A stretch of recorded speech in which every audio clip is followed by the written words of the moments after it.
네, 시사 토크쇼 인천 포커스 제2부 인천 사이다 출발하겠습니다.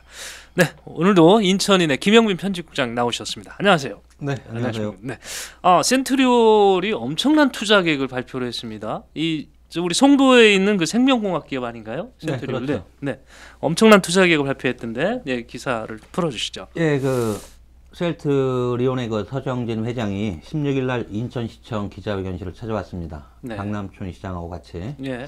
그래가지고 오는 2030년까지 네. 한 11년 남았죠? 네. 총 2019년이니까 2030년까지 40조 원을 투자해서 25조가 아니라 40조. 40조 원, 총 40조 원을 네. 투자해서 예. 이 바이오 의약품 네. 부분의 그 글로벌 1위 기업으로 도약을 하겠다. 그래서 40조 원을 어디다 투자하냐? 네. 첫째 인천 송도 국제도시를 중심으로 네. 셀트리온이 송도에 들어와 있습니다. 네. 그래서 셀트리온을 송도를 거점으로 해서 바이오 의약품 산업에 25조 원을 투자하겠다. 네. 그 다음에 충북 오창에 예. 케미칼 예. 합성 의약품 공장이 있습니다. 네. 송도에 있는 거는 바이오 의약품이고 예. 충북 오창에 있는 거는 우리가 일반적인 의약품, 예. 합성 의약품. 합성 의약품. 거기에 5조 원을 투자하는 케미컬 의약품 사업. 예. 그 다음에 10조 원을 투자해서 유 헬스케어 플랫폼을 만들겠다. 그래서 이 유 헬스케어 플랫폼은 앞으로 원격 의료라든지 예. 이런 부분에 대비해서 의료 각종 데이터 예. 뭐 이런 거를 활용해 갖고 의료 진단 기기 이런 것도 생산하고 하는데 10조 원을 투자하겠다. 네. 이렇게 발표를 했습니다. 네, 네. 그래서 이름하여 셀트리온 그룹의 비전 2030 계획인데 예. 그래서 인천을 중심으로 한 바이오 의약품 산업에는 25조 원을 투자하겠다. 예. 이 전액이 인천에 투자되는 건지 모르겠지만 상당 부분이 인천에 투자될 겁니다. 네. 지금 기대는 결국 이 엄청난 액수의 예산이 투입이 되는데 어떤 인력 채용이나 뭐 이런 부분에 실질 효과가 있기 때문에 더 관심 받는 거 아닌가요? 그래서 예. 서정진 셀트리온 그룹 회장이 얘기했던 거는 예. 고용 창출 효과에 대해서는 예. 일단 송도를 중심으로 해서 네. 신약 개발이라든지 바이오 시밀러 예. 복제약 예. 뭐 이런 여러 가지 신약 개발이라든지 바이오 시밀러 개발하고 출시하고 하는데 연구 인력 한 2,000명? 2,000명. 뭐 2,000명을 얘기했나요? 2,000명. 그 다음에 송도 바이오 공장을 한 5배 정도로 확장을 하겠다. 예. 그리고 오창 케미컬 네. 합성 의약품 공장을 한 2배 확장해서 예. 양쪽에 생산 인력 한 8,000명 정도를 고용할 걸로 보인다. 그래서 우리가 직접 고용 인력이 한 10,000명 된다. 네. 그 다음에 간접 고용, 원부자재 문제라든지 뭐 협력 사업이라든지 바이오 엔지니어링 부분이라든지 각종 바이오 의약품 생산이라든지 이런 데 연관된 사업 분야. 네. 거기서 그분들이 말씀하실 때는 한 10만 명 정도의 간접 고용이 생기지 않겠느냐. 그건 셀트리온 측의 그냥 추정입니다. 네, 네. 직접 고용은 한 10,000명. 간접 고용 효과는 연관 산업에서 한 10만 명 이렇게 될 것이다. 예. 그래서 한 11만 명 중에 상당수가 인천에서 뭐 고용이 된다든지 또 단순 생산 인력이 아니고 연구개발 인력이라면 뭐 서울 쪽에서 많이 오겠죠. 예. 이런 식으로 해서 이렇게 뭐 장기 투자를 하겠다. 뭐 이렇게 발표를 했습니다. 이게 실현이 된다면 삼성 바이오로직스보다도 더 큰 그런 규모가 될 수도 있을 것 같은데요. 글쎄요, 이 두 가지 문제가 있는데 상당히 이게 환영할 일이죠. 좋은 일이죠. 네. 그런데 이 셀트리온이 과연 11년 동안 40조 원을 투자할 그럴 여력이 있는가? 과연. 네. 셀트리온이 회사를 4개를 갖고 있습니다. 예. 계열사가요? 송도에 셀트리온이 있고 이게 주력 회사죠. 그 다음에 의약품 유통하고 마케팅을 총괄하는 셀트리온 헬스케어라는 회사가 있고 그 다음에 합성 신약이라든지 케미컬 의약품 개발 생산을 맡고 있는 셀트리온 제약이 있고 그 다음에 바이오 화장품을 전문으로 하는 셀트리온 스킨 큐어라는 회사가 있고 그 다음에 엔터테인먼트 회사도 하나 있어요. 셀트리온 엔터테인먼트, 영화, 드라마 제작 뭐 이런 거 유통. 셀트리온 같은 경우에는 아마 시가총액이 그 미래 가치가 이게 굉장히 있기 때문에 바이오 신약품은 시가총액이 지금 주당 한 20몇만 원 가나요? 한 25조쯤 될 거라고 합니다. 주식시장에서의 그 시가총액이. 그 다음에 그 셀트리온 같은 경우 지난해 매출액이 1조가 조금 안 돼요. 그래서 그 1조가 조금 안 되는데 영업이익이 한 3,800억 수준? 그 영업이익률이 거의 40%입니다. 바이오 그 의약품은. 그 다음에 그 뭐 순이익을 따지면은 3천억 안팎이에요. 그런데 이 5개 비상장 회사를 포함해서 셀트리온 측의 주장은 그 전체 매출이 2조에 가깝다. 우리가 그 계속 성장을 할 것이다. 계속 신약도 개발해서 시장에 내놓을 것이고, 그 다음에 그 저기 그 뭐 복제약, 그 특허 기한이 지난 바이오 그 복제약도 계속 내놓을 것이고, 그 다음에 그 전통 그 의약품, 합성 의약품도 계속 그 개발하고 이제 생산을 해나갔기 때문에 뭐 우리가 그 신약은 좀 시간이 걸리겠지만 그 시밀러 그 복제약은 그 매년 하나 이상 출시를 해서 개당 약품 하나당 뭐 그 시장 규모를 연간 한 2, 3조 뭐 이렇게 본다. 그래서 이게 해가 갈수록 매출액이 커지고 영업이익, 순이익이 많아지고 그중에 일부는 우리가 또 글로벌 투자자라든지 뭐 이렇게 투자를 받겠지만 몇 조 정도는 투자를 그 유치할 생각을 하고 있고 우리가 그 계속 성장해 나가면서 우리가 벌어들이는 그 순이익이라든지 거의 대부분을 재투자하려고 한다. 그러니까 우리의 그 의지다. 40조가 진짜 될지 40조를 넘을지 훨씬 못 미칠지는 아무도 모르지만 우리는 40조 원을 장기 투자 계획을 세웠고 이거를 실현해 나가기 위해서 노력하겠다. 우리의 의지로 봐달라. 뭐 그 다음에 딱 문제가 있습니다. 송도의 그 바이오 의약품 공장을 한 5배 확장하겠다. 지금 5공구에 있나요? 공장이. 근데 이제 11공구에 그 바이오 단지가 이제 뭐 들어올 것인데 삼성 바이오로직스는 그 인천에 처음에 들어올 때 토지를 장기 무상 임대를 받았습니다. 인천시로부터 30년 그 다음에 20년 추가할 수 있다 해서 50년 장기 임대로 땅이 그냥 거저 넘어갔죠. 그랬는데 이제 삼성 바이오로직스도 11공구에 그 땅을 한 33만 평방미터 추가로 확보해서 증설하겠다. 그 다음에 이 셀트리온도 한 20만 평방미터쯤을 얘기합니다. 19만 얼마인데 한 20만 평방미터쯤 한 6만 평 되죠. 그거를 11공구에 추가로 확보해서 그 생산시설을 늘리고 하겠다. 확장하겠다는 건데 그러면 땅값을 어떻게 할 것이냐. 우리가 제값을 받고 비싸게 팔아야 되냐. 그럼 조성 원가해 줄 것이냐. 아니면 삼성 바이오로직스에 얘도 있고 그 다음에 일자리 창출이라든지 뭐 투자 유치 효과를 봐서 이거를 무상 임대를 할 것이냐. 여러 가지 고민이 있을 겁니다. 근데 삼성 바이오로직스는 맨 처음에 그 신규 진출이니까는 그 송영길 시장 때 50년 무상 임대를 통크게 해줬는데 지금 상황에서 이제 확장하는 이런 과정에서는 그 명분이 약할 겁니다. 그래서 뭐 그렇다면은 적절한 가격을 받고 팔 것인지 아니면은 조성 원가로 좀 싸게 공급을 할 것인지. 근데 또 이 서정진 셀트리온 회장하고 우리 박남춘 시장하고 특수관계예요. 그래요? 두 분이 제물포고등학교 21회 동기 동창입니다. 그 서정진 회장이 그 충북 청주분인가 한데 제가 그 박남춘 시장께서 인천시장 후보 시절에 인터뷰를 갖다가 이제 물어본 게 있어요. 그 박남춘 시장께서 그 청와대에서 정권이 바뀌고 나오시고 그 국회의원을 출마하려고 했는데 공천을 못 받았죠. 한 4년간 공백 기간이 있었어요. 그때 셀트리온 사회이사를 좀 하셨습니다. 박남춘 시장께서 그 고등학교 동기 동창이고. 그래서 아니 충청도 분이 그 왜 재고를 왔느냐. 서울이 1년 앞서서 평준화가 됐답니다. 그래서 경기고등학교, 서울고등학교 이런 데를 그 가려고 준비했던 지방 학생들이 그 상당수가 일부가 재고로 왔다.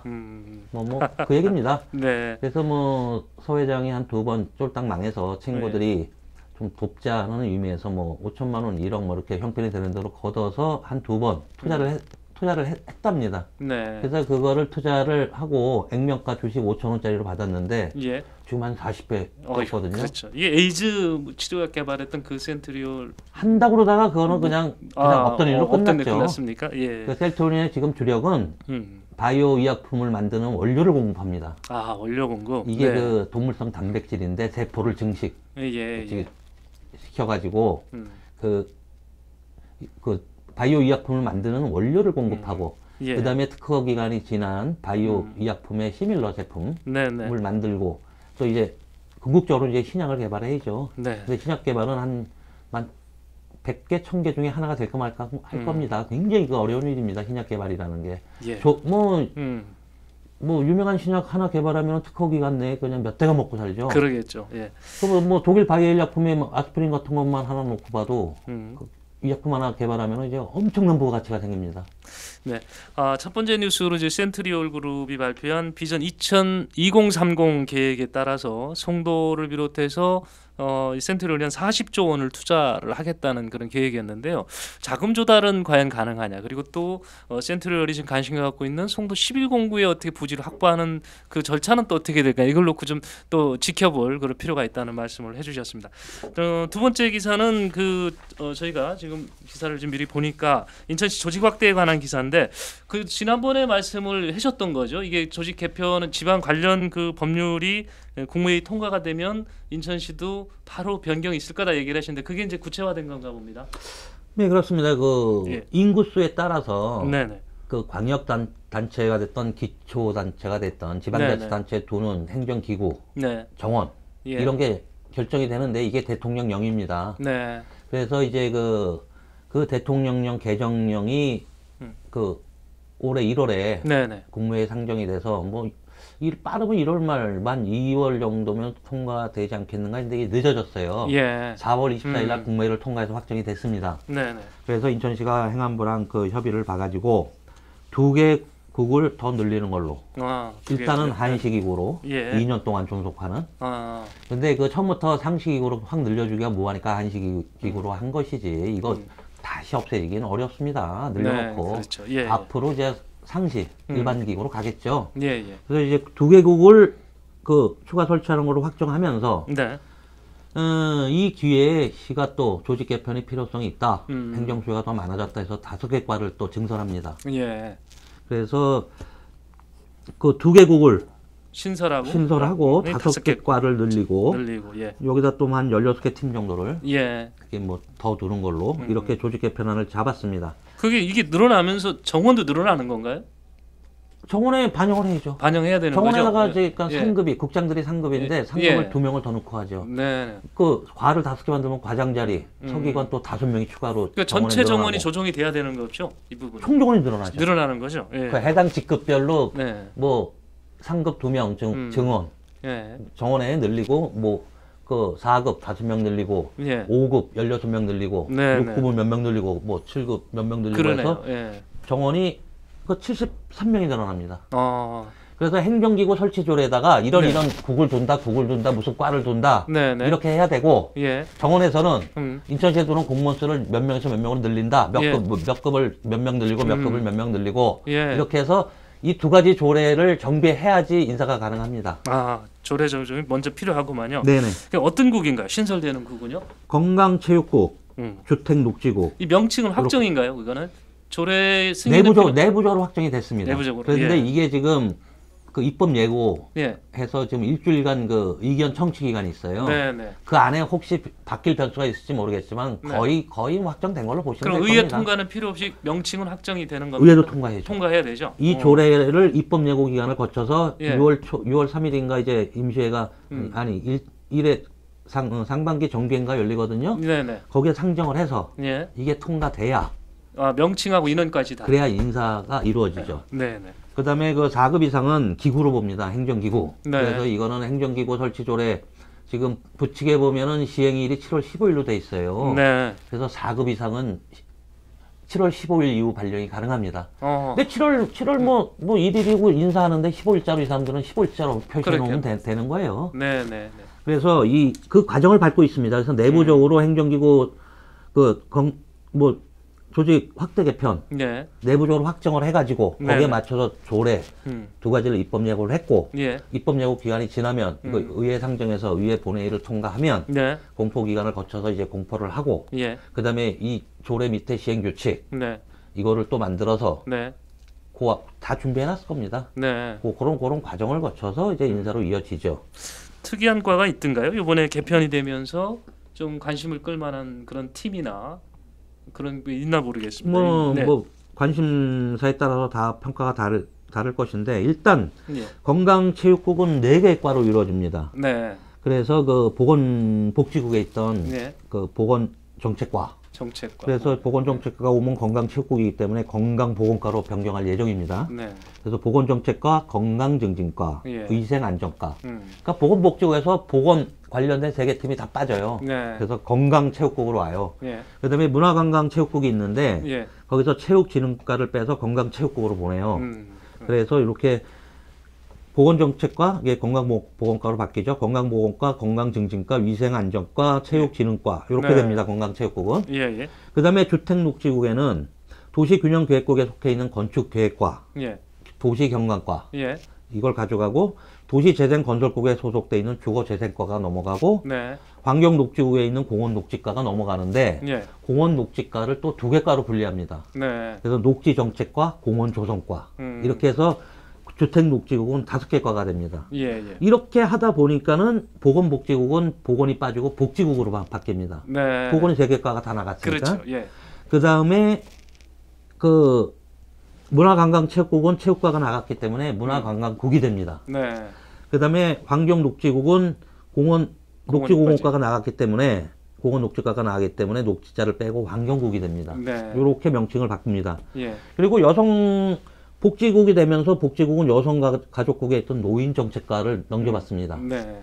그리고 그 보건복지국에 있던 그 외국인 다문화 업무는 또 여성가족국으로 이제 딱 넘어갑니다. 네. 네. 옛날부터 그 노인정책과는 복지 측면이 강해서 복지국에 그렇죠. 있는 게 맞다 이렇게 네. 얘기를 했었는데 여성가족국의 그 과가 적으니까 그렇죠. 예. 노인정책과를 거기다 배치했던 그런 뭐 상황이었거든요. 예. 예. 그래서 이번에 이렇게 뭐 맞게 이렇게 좀 바꾸는 겁니다. 네.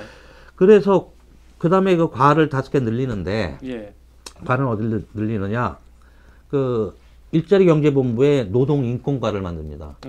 이게 시장이 얼마 전에 민주노총 인천본부에 갔을 때도 네. 과단위의 그 노동을 과단위로 이렇게 네. 격상을 시키겠다 그런 약속도 한 바 있어요. 예. 그래갖고 노동인권과라고 해서 일자리경제본부 일자리기획과 밑에 과를 하나 만들고 복지국에 자활증진과를 만듭니다. 자활증진과. 네. 예. 자활지원팀이 그 장애인복지과에 있었는데 그 팀을 이제 확대해서 과단위로 이렇게 넘기는 거죠. 그 다음에 보훈과를 신설하는 걸로 되어 있는데 원래는 보훈 다문화과로 되어 있었습니다. 네. 이걸 또 분리합니다.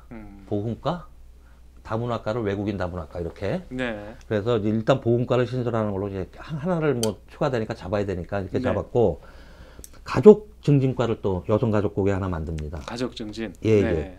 그래서 아마 그 가족 지원팀이라는 게 여성정책과에 있었고 네. 출산보육과에 뭐 출산지원팀 이런 게 있었는데 그런 걸 합쳐서 네. 가족증진과 이렇게 만들고 또 도시균형계획국에다가 부대 이전 개발과를 새로 둡니다. 그러니까 부평을 중심으로 군부대들이 17사단으로 합쳐지고 예비군 군부대가 6개가 예비군 훈련장이 2개로 통합되고 이런 과정을 이 도시균형계획국에 부대 이전 개발과를 둬서 그 업무를 다룹니다. 부대를 이전시키고 어떻게 개발할 것이냐. 그 다음에 주택녹지구에는 공원조성과를 신설로 잡았습니다. 그 공원녹지과를 녹지정책과하고 공원조성과로 분리하니까 뭐 한 과는 신설로 잡아야 되니까 그래서 5개 과가 이게 늘어납니다. 네. 그래서 또 팀은 그 신설되는 과하고 기존에 있던 과하고 해서 그 현안 업무 중심으로 18개를 추가해요. 18개 팀이 생기고요. 네. 그리고 이제 그 2개 과를 1개 과로 뭐 통합이 되는 데도 있나 보네요. 네네. 예. 그 뭐 2개 과를 하나로 묶어버리는데 어디냐면은 민관 협치 담당관이라는 게 있고 과 단위로 공동체 협치 담당관이라는 게 있는데 요걸 합쳐갖고 그 공동체 협치 담당관. 네. 이렇게 통폐합하면서 여기 있던 팀은 6개가 있었는데 4개로 줄여요. 지금 이제 조직 확대 개편의 주요 골조를 이제 좀 말씀해 주셨는데, 그러면 이제 요 조직 확대 개편에 따라서 인천시 정원은 몇 명에서 몇 명으로 지금 확대가 되는지? 인천시의 그 전체 총 정원은 소방직을 다 포함해서 6,812명이었는데 네. 73명을 늘려서 6,885명으로 갑니다. 여하튼 이번 조직 개편으로 인천시청에는 승진바람도 꽤 심하게 불 것 같은데요. 그럼요. 네, 아마 어떤 보면은 이 개청 이래 또 최대 규모가 될 수도 있을 것 같습니다. 2개 국이 신설된다는 게 이렇게 한꺼번에 나오는 게 쉽지 않은 사례인데. 지금 그 공로연수를 가시는 분이 많아요. 네. 근데 공로연수를 안 가시고 이미 명태를 선택하신 분들이 있고, 네. 그 경제청 차장 2급 이종호 그 차장께서 이미 15일 날 명태를 하셨고, 네. 그다음에 도시균형계획국장이신 뭐 홍종대 국장이 그 20일이면 오늘인가요? 네네. 오늘자로 명태하시고. 네. 그러니까 뭐 1년 남겨두고 공로연수를 가서 공무원 신분을 유지할 것이냐. 그 월급을 1년 동안 그대로 받습니다. 직접 비용만 빼고. 예. 그런데 1년 하고도 하루라도 남아있으면 이게 명태가 가능해요. 네. 그래서 명태를 하면 명태 수당을 받습니다. 예. 그 비슷한데 그 공로연수 가서 1년을 내내 월급을 받으면 이게 좀 낫답니다. 금전적으로. 그런데 공무원 신분이 유지가 돼서 음주운전에 걸리거나 이러면 통보가 돼요. 예. 그러니까 아예 이제 퇴임을 하시는 그런 분도 계셨구만요. 고위직 중에. 그래서 뭐 집에서 뭐 1년 사회생활을 뭐 준비하고 뭐 이런 거 하기 싫고, 나 공무원 신분 유지하기 싫고, 나 어디 뭐 일하러 가겠다든지 어느 자리가 있다든지 아니면 그냥 난 싫다든지 뭐 이러시면은 이제 명태를 선택하시면 되죠. 예. 뭐 그런 자리 플러스 뭐 신설되는 자리 뭐 해갖고 뭐 꽤 자리가 많이 나옵니다. 네, 인천시 조직 확대 개편안에 대한 그런 기사를 좀 다뤄봤습니다. 마지막 기사인데요. 박남춘 시장이 이제 일본을 출장을 갔는데 특별한 이유가 있는 것 같습니다. 그래서 이제 취재를 한 것 같은데요. 이유를 좀 들어보죠. 폐기물 정책. 폐기물 정책. 그 다음에 그 연료전지 발전소. 네. 인천의 현안들이죠. 네. 이거를 일본의 앞선 정책을 벤치마킹 해보겠다. 그럼 어디로 가고 계신 건가요? 요코하마하고 오사카를 방문합니다. 그럼 지금 그 인천시가 갖고 있는 고민을 해소할 수 있는 그런 이미 시작돼 있는 그런 도시인가요, 그게요? 아무래도 그 자원순환 사회로의 전환이 일찌감치 시작을 했거든요, 일본이. 네. 그러니까 우리가 보고 배울 게 좀 있겠죠. 그렇지만 뭐 거기 가서 뭐 보고 뭐 좀 배운다고 하루아침에 우리 현안이 해결되겠습니까? 그렇죠. 어떤 돌파구를 찾아보자. 어떤 뭐가 있는지 한번 살펴보자. 그래서 뭐 어제 그 박남춘 시장이 페이스북에 글을 올려가지고 수도권 메리츠 사용이 종료되는 2025년 이후를 대비하기 위해 인천시가 뭘 어떻게 해야 될 것인지, 그다음에 일본의 선지 폐기물 처리 시스템 가운데 인천에 적용할 만한 것이 있는지 그런 거를 내가 확인해 보고 오겠다. 그렇게 글을 올렸는데, 그래서 뭐 요코하마시에 가서는 뭐 자원순환국에 들러서 뭐 설명도 좀 듣고, 그 요코하마에 가면은 가나자와 소각시설이라고 있습니다. 소각장. 그다음에 미나미 모토마키 최종 처분장, 요 매립장입니다. 매립장. 바닷가에 있는 매립장. 그다음에 토츠카 자원선별센터. 그래서 그다음에는 오사카로 넘어가서 그 마이시마 소각시설 뭐 이런 걸 또 뭐 둘러보고 하는데, 우리보다는 좀 앞서 있죠. 그래서 가나자와 소각시설 같은 경우에는 그 폐열을 이용해서 그 따뜻한 물을 공급해갖고 수영장을 운영하고 있고, 그 다음에 그 소각재를 가공해서 그 도로 포장재. 도로 건설할 때 밑에 까는 기층재로 활용하고 뭐 이렇게 하고 있습니다. 그다음에 미나미 모토마키 최종 처분장은 가야원성 폐기물의 소각재. 소각장에서 나온 소각재만 갖다 묻는데 그 이를 1,500톤 처리 규모입니다. 그 매립시설은 다 그 차수시설을 갖추거든요. 쓰레기가 들어가서 썩으면서 이게 침출수가 나와요. 이게 몰려다니고 하면 어디에 터지거든요. 그래서 그 차폐시설을 일단 다 갖춥니다. 그리고 여기는 바닷가이기 때문에 또 바닷가 쪽으로 차수 방파제도 만들어 놨답니다. 그런 시설을 한번 보고 오는 거죠. 우리가 뭐 대체 매립장이 뭐 제2 뭐 준설 투기장이 될 수도 있고, 뭐 여러 가지를 살펴보는 것 같습니다. 그 다음에 저기 마이시마 소각장을 가보면은 거기는 그냥 인공섬인데 아주 녹색으로 공원 녹지로 완전히 뒤덮었답니다. 그리고 이 그 소각장 건물들도 아주 그 세계적인 그 환경 건축가가 설계를 해가지고 아주 명물이랍니다. 네. 그래서 많은 사람들이 거기 와서 뭐 보고 가고 하는 그런 명소로 돼 있고, 그다음에 또 오사카에 가면은 연료 전지 발전 실증 단지라는 게 있습니다. 거길 가서 어떻게 운영되고 있는지, 예. 처음에 이 실증 단지 만들고 할 때 주민과의 갈등을 어떻게 해결했는지, 네. 이런 거를 좀 잘 보고 와서 네. 인천에 좀 접목시켜 보겠다. 그래서 일부에서는 혹시 청라소각장 증설을 하기 위한 명분을 찾으러 간 거 아닌가. 예. 그래서 이제 청라소각장은 빨리 증설을 해야 되는데, 네. 우리가 수도권 매립제 그 발의 때는 네. 폐기물을 줄이려면은 태울 수 있는 건 다 태워야 되거든요. 그렇죠. 태워서 소각제만 갖다 묻어야 되거든요. 예, 예. 이게 직매립 금지라는 겁니다. 생활 쓰레기 직매립 금지. 네네. 태워서 제만 갖다 묻어라. 예. 확 줄거든요. 예.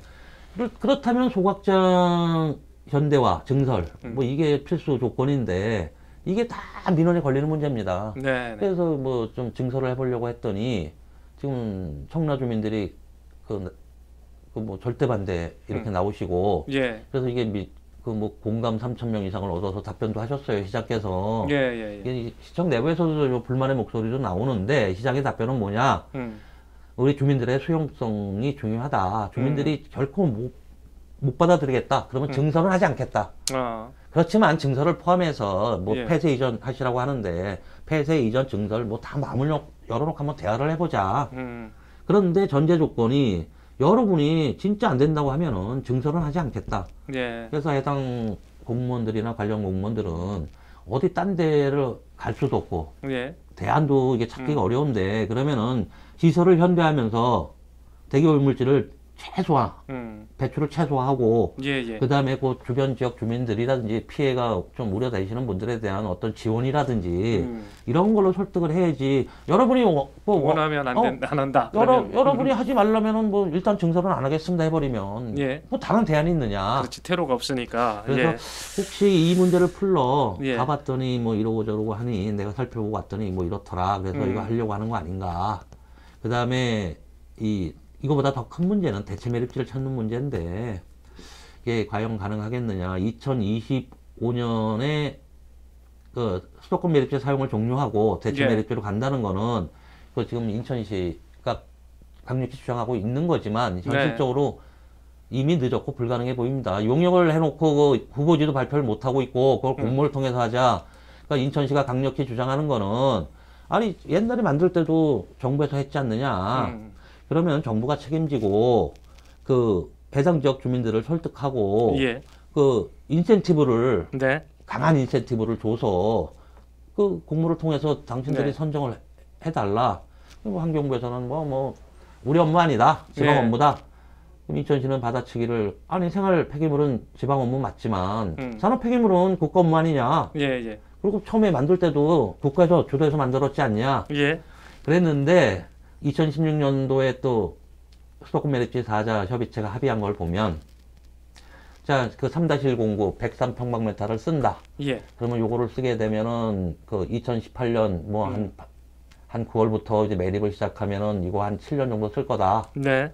그 쓰레기가 조금씩 줄 거고 뭐 이렇게 계산을 해서 2015년 8월까지는 쓸 거다 했는데 네. 지금 오히려 반입량이 늘고 있어요. 예, 예. 그래갖고 지금대로 반입이 되면 이 쓰레기 반입량을 못 줄이면 2024년 8월에 끝납니다. 근데 수도권 매립지 관리공사에서는 그 4자 합의문 안에 우리가 3-109 사용 종료 전에 대체 매립지를 확보하겠지만 네. 우리가 열심히 노력했는데도 대체 매립지를 확보 못하면 나머지 부지의 15% 예, 범위 내에서 한 번 더 쓴다. 네네. 3-209를 얘기합니다. 네네. 106만 평방미터. 예.